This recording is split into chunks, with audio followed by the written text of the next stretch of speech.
ते खरे असतील तर मी स्वागत करतो. मुंबईमध्ये 9 लाख रोजगार निर्माण होणार आहे, तो कोणत्या माध्यमातून होणार? कोणता उद्योग मुंबईत कोणत्या जागेवरती येणार? गौतम अडाणी जे धारावी घेत आहेत अख्खी आणि मुंबईचे अख्खे भूखंड घेत आहेत, ते 5,000 रोजगार देऊ शकत नाही आहेत माझ्या माहितीप्रमाणे. तर हा 9-9.5 लाख रोजगाराचा आकडा आला कुठून?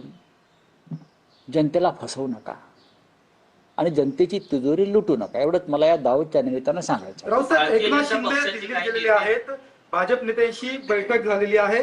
तुमच्याकडे काय आतली माहिती आहे का? माझ्याकडे आतली माहिती खूप आहे. आतली माहिती इतकीच आहे की शिंदेना कोणी धूप घालत नाही मेयर पदासाठी. आणि मुंबईच्या मेयर पदासाठी प्रथमच इतिहासामध्ये शिवसेना म्हणून घेणाऱ्यांना, बाळासाहेब ठाकरेंचा फोटो लावणाऱ्यांना दिल्लीत जाऊन गुजराती नेत्यांच्या पायाशी बसावं लागत आहे.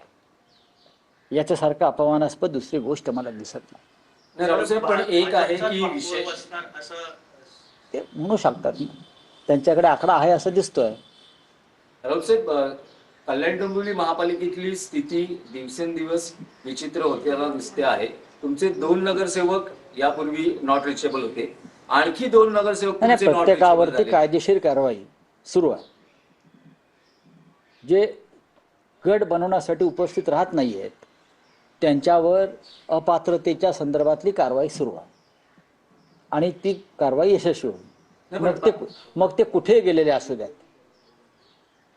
जर ते मशालीवर निवडून आलेले आहेत आणि पक्षाची आचारसंहिता पाळत नसतील, निवडणूक आयोगाचे नियम पाळत नसतील, तर त्यांच्यावर कारवाई केली जाईल. नाही, पण राऊतसाहेब, मनसेचा असा दावा आहे की ते आमचे पदाधिकारी आहेत, निवडून आले आहेत मशाल चिन्ह, मग आले ना. आणि जी माहिती मिळते की ते मनसेकडे आहे. बघा, कोणी कुठून कोणाचे असले तरीही ते मशालीवर निवडून आले.